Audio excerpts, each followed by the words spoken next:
নমস্কার, আমি বুদ্ধ স্মার্ট বাংলা চ্যানেলে সকলকে স্বাগত। দেখো, আজ আমি মনসামঙ্গলের পার্ট 3টা আলোচনা করার আগে কিছু কথা বলি। দেখো, যারা পিএসসি বা এসএসসি দেবে, পিএসসি বা এসএসসি দেবে, তার ক্লাসগুলো ফলো করো অবশ্যই। আর একটা কথা বলি, দেখো এসএসসির কোনো নোটিফিকেশন এখন আসছে না, কিন্তু এইবার আমার মনে হচ্ছে এই যে ভোটের রেজাল্ট সরকারের যদি একটু বিপরীত দিকে যায়, তাহলে কিন্তু এসএসসি নোটিফিকেশন খুব তাড়াতাড়ি চলে আসবে। মাস দুয়েক পরে বোঝা যাবে 4 জুনে রেজাল্ট। তারপরেই দেখবে, যদি রেজাল্ট বিপরীতমুখী হয় সরকারের, মানে রাজ্য সরকারের কথা বলছি, তাহলে কিন্তু আমার মনে হচ্ছে যে নোটিফিকেশন খুব তাড়াতাড়ি আসবে। তাই তোমরা পড়াশোনার সঙ্গে যুক্ত থাকো। পিএসসি সামনে আছে, এটাকেও ফলো করো। এমএসসি তো দিলে কেমন পরীক্ষা হয়েছে বুঝতেই পেরেছো। দেখো, অনেক জানা কোশ্চেন কিন্তু সহজ সহজ ভুল হয়ে যায়। পরীক্ষার হলে চাপ থাকে, সেই চাপগুলো ওভারকাম করার জন্য কোশ্চেনগুলো ভালো করে পড়ার পরেই তবে উত্তর করার চেষ্টা করতে হবে। তবে তোমাদের এই সমস্যাটা সমাধান হবে। দেখো, মঙ্গল কাব্য থেকে আমি এর আগে 20টা কোশ্চেন আলোচনা করেছি। যারা দেখোনি তারা ডিসক্রিপশনে লিঙ্ক পেয়ে যাবে, তারা দেখে নাও। আর যারা চ্যানেলটাকে সাবস্ক্রাইব করেনি তারা সাবস্ক্রাইব করে রাখো। দেখো, সাবস্ক্রাইব করে রাখলে কি হবে, আমি যে ভিডিওটা সবচাইতে প্রথমে আপলোড করব তোমাদের কাছে সবার প্রথমে নোটিফিকেশনটা চলে যাবে। তাহলে তোমরা যদি তাদের দরকার লাগবে তারা দেখে নেবে।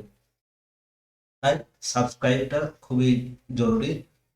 দেখো, কিছু না কিছু নতুন নতুন ইনফরমেশন তো পাবে। আর এমএসসি হোক, এসএসসি হোক বা পিএসসি, অ্যান্সার কি সম্বন্ধে এমএসসির কোনো যদি নতুন আপডেট থাকে, বা এসএসসির নোটিফিকেশনের কোনো আপডেট যদি থাকে, গেজেট সম্বন্ধে কোনো কিছু যদি প্রকাশিত হয়, আমার চ্যানেলে অবশ্যই সেটা আগে পেয়ে যাবে।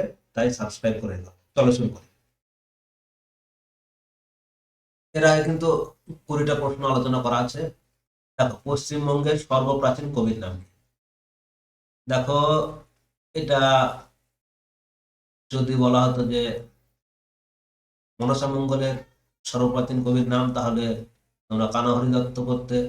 কিন্তু পশ্চিমবঙ্গের বা রাঢ়বঙ্গের বা রাঢ়বঙ্গ, এটা রাঢ়বঙ্গ হবে, রাঢ়বঙ্গও বলা হয়। এটা হচ্ছে তোমাদের সর্বপ্রাচীন কবি বিপ্রদাস বিপ্লব। সুকুমার সেন তো একে সর্বপ্রাচীন কবি আখ্যা দিয়েছিলেন, বিজয়গুপ্তের সমসাময়িক। মনসামঙ্গলের সর্বপ্রাচীন কবি বলেছিলেন সুকুমার সেন। এবার দেখো, ঋতু শশী বেদ শশী সব পরিমিত এই শ্লোক অনুযায়ী বিজয়গুপ্তের কাব্য রচনাকাল কত? দেখো, 1494 শকাব্দ, 1416 শকাব্দ, 1486 শকাব্দ, 1486 খ্রিস্টাব্দ। দেখো, সঠিক অ্যান্সার কি হবে?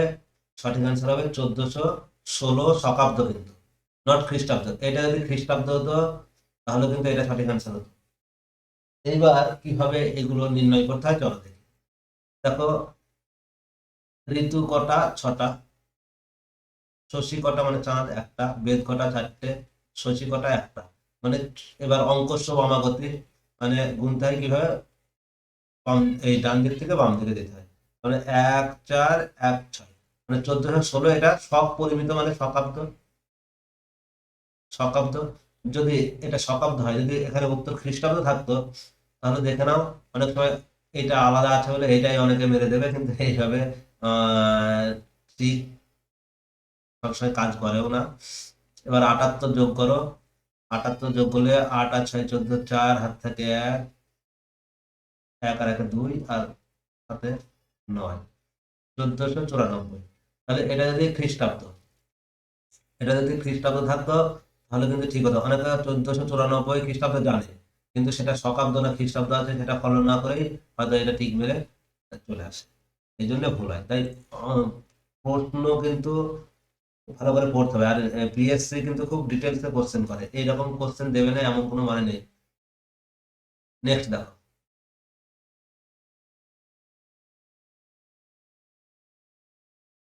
গরুর বাহনে বন্দম বিষ্ণুর চরণ, মনসামঙ্গলের কোন কবি এই কৃষ্ণ বন্দনার, কৃষ্ণ বা বিষ্ণু, কৃষ্ণ নয় এটা বিষ্ণু হবে, বিষ্ণুর বন্দনার মাধ্যমে কাব্য রচনা শুরু করেছিলেন? দেখো, মনসামঙ্গল কাব্যে অনেক সময় দেখা যায় যে গণেশ বন্দনার মাধ্যমে হচ্ছে চণ্ডী মঙ্গলেও তাই হয়, কিন্তু এই কবি কেবলমাত্র বিষ্ণুর বন্দনার মাধ্যমেই শুরু করেছিলেন তার কাব্য। এটা হচ্ছে কেতকদাস ক্ষেমানন্দ, তন্ত্র বিভূতি, নারায়ণ দেব, বিজয় গুপ্ত। এটা বিজয় গুপ্ত হবে, এটা বিনোদটা এক্সট্রা চলে এসছে, এটা বিজয় গুপ্ত হবে। দ্বিজ বংশীদাস কোন সময়ের কবি? দ্বিজ বংশীদাস সপ্তদশ শতক, ষোড়শ শতক, পঞ্চদশ শতক, অষ্টাদশ শতক। তখন দ্বিজ বংশীদাস মনসামঙ্গলের একজন কবি, আমাদের রারবঙ্গের সপ্তদশ শতকের কবি। দ্বিজ বংশীদাসের কন্যার নাম আমরা জানি চন্দ্রাবতী। চন্দ্রাবতী চন্দ্রাবতী কে ছিলেন? রামায়ণের প্রথম মহিলা অনুবাদক। রামায়ণের প্রথম মহিলা অনুবাদক ছিলেন চন্দ্রাবতী, এটা মনে রেখো। রারবঙ্গের কার মনসামঙ্গল কাব্য সর্বপ্রথম মুদ্রণ সৌভাগ্য লাভ করেছিল? রারবঙ্গ মানে আমাদের এই পশ্চিমবঙ্গে, এটা রায়বিনোদ তন্ত্র বিভূতি দ্বিতীয় বংশীদাস না কেতকাদাস ক্ষেমানন্দ? এটা কেতকাদাস ক্ষেমানন্দ, ওই যতীন্দ্র মোহন ভট্টাচার্যের সম্পাদনায়। যতীন্দ্র মোহন ভট্টাচার্য 1844 খ্রিস্টাব্দে কলকাতা বিশ্ববিদ্যালয় থেকে, কে কলকাতা ইউনিভার্সিটি বা কলকাতা বিশ্ববিদ্যালয় থেকে সিইউ হবে, তাহলে কে বললে কল্যাণ ইউনিভার্সিটি সিইউ থেকে প্রকাশ করেন। নেক্সট, বিজয় গুপ্তের মনসামঙ্গল কোথা থেকে প্রকাশিত হয়? বরিশাল থেকে, ঢাকা থেকে, শ্রীহট্ট থেকে না খুলনা থেকে? দেখো বিজয় গুপ্তের মনসামঙ্গল বরিশাল থেকে প্রকাশিত হয়।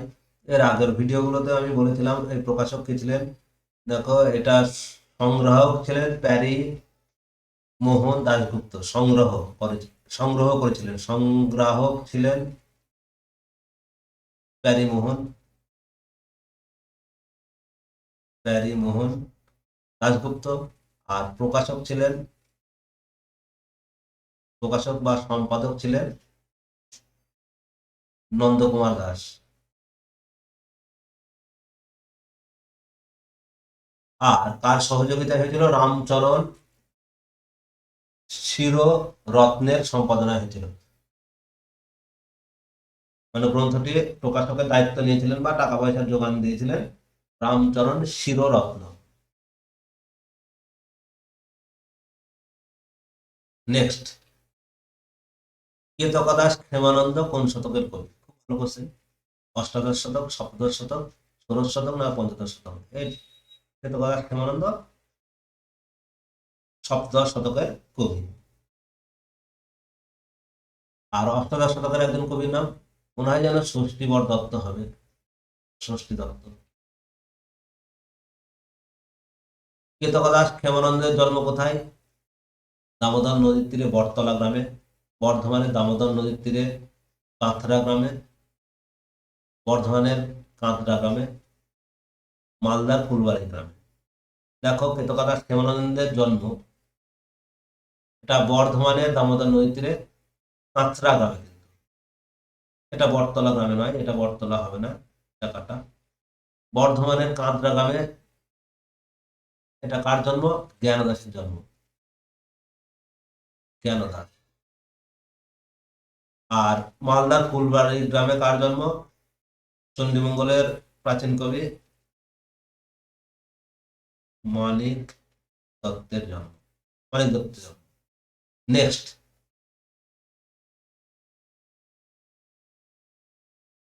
মনসামঙ্গলের সর্বাধিক জনপ্রিয় কবি বলে কাকে মনে করা হয়? দেখো মনসামঙ্গলের সর্বাধিক জনপ্রিয় কবি নারায়ণ দেব, বিজয়গুপ্ত, বিপ্রদাস পিপ্লাই, কেতকদাস ক্ষেমানন্দ। দেখো চারজন কবি সমান জনপ্রিয় ছিলেন, মানে বিজয়গুপ্ত প্রথম জনপ্রিয় কবি, নারায়ণ দেব কিন্তু শ্রেষ্ঠ ছিল, নারায়ণ দেবকে শ্রেষ্ঠ ধরা হয়। কেতকদাস ক্ষেমানন্দ আমাদের রারবঙ্গে বহুল প্রচলিত একজন মনসামঙ্গলের কবি। মনসামঙ্গল কোন কবির উপাধি? সুকবি বল্লভ। দেখো সুকবি বল্লভ কোন কবির উপাধি ছিল? নারায়ণ দেবের। নেক্সট দেখো, বিপ্রদাস পিপ্লাই এর জন্ম কোথায়? বিপ্রদাস পিপ্লাই আমাদের রারবঙ্গের কবি, 24 পরগনা জেলার বসিরহাট গ্রামের, বসিরহাট মহকুমার বাদুরিয়া গ্রাম, বসিরহাট মহকুমার নাদুরা বটগ্রাম, ময়মনসিংহ জেলার কিশোরগঞ্জ মহকুমার বোরগ্রাম, বরিশাল জেলার গৈলা ফুল্লশ্রী গ্রাম, বর্ধমান জেলার কুবরা কৃষ্ণপুর গ্রাম। এখানে অনেকগুলো অপশন দেওয়া আছে। দেখো এটা সঠিক অ্যান্সার বসিরহাট মহকুমার বাদুরিয়া গ্রাম। আবার এই নাদুরা বটগ্রাম এটাও কিন্তু বলা হয় মতান্তরে, দুটোই হবে। আর ময়মনসিংহ জেলার কিশোরগঞ্জ মহকুমার বোরগ্রামে নারায়ণ দেবের জন্ম। আর গৈলা ফুল্লশ্রী গ্রামে বিজয়গুপ্ত। আর কুবরা কৃষ্ণপুরে মনোরাম চক্রবর্তীর জন্ম।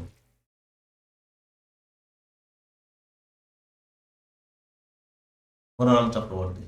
এবার নেক্সট দেখো, বিপ্রদাস পিপলাই এর কাব্যটি কত সালে রচিত হয়? দেখো এই কাব্য রচনা কাল আর কবিদের জন্মস্থান পিতামাতা এখান থেকে তো আসবেই কোশ্চেন।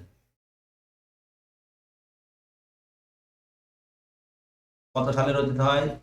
1495 খ্রিস্টাব্দে, 1494 খ্রিস্টাব্দে, 1484 খ্রিস্টাব্দে, 1478 খ্রিস্টাব্দে।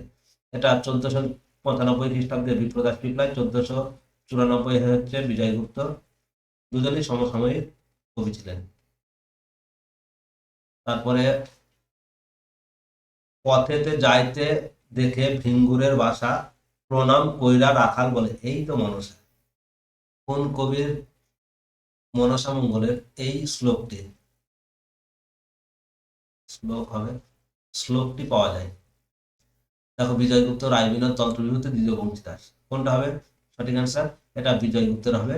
ভিঙ্গুরের মানে উইয়ের ঢিবি দেখে প্রণাম করে বলছে এটাই তো মনসা। বেহুলা কোন নদীতে তার স্বামীকে নিয়ে ভেলা ভাসিয়েছিল? মধুমতি গাঙ্গুর গড়ায় গঙ্গা।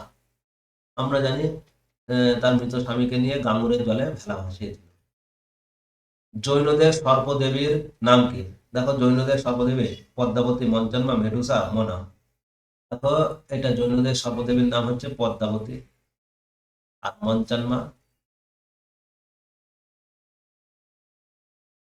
ওরাও উপজাতিদের দেবী, ওরাও উপজাতিদের দেবী। মেডুসা হচ্ছে গ্রীসের সর্পের দেবীকে বলা হয় মেডুসা। আর মনা ঋগ্বেদে সর্পের দেবীর নাম মনা। ঠিক আছে, এই 15টা কোশ্চেন আলোচনা হলো। আশা করছি তোমরা অনেক কিছু নতুন নতুন কোশ্চেন পেয়েছো, সেগুলো খাতায় নোট করে নাও। আর চ্যানেলটাকে সাবস্ক্রাইব করতে ভুলো না। এরকম ধরনের নতুন নতুন ইনফরমেটিভ ভিডিও তোমরা প্রত্যেক দিনই কিছু না কিছু পাবে। তাই লাইক, শেয়ার আর সাবস্ক্রাইব করে রেখো। ধন্যবাদ সকলকে, ভালো থেকো।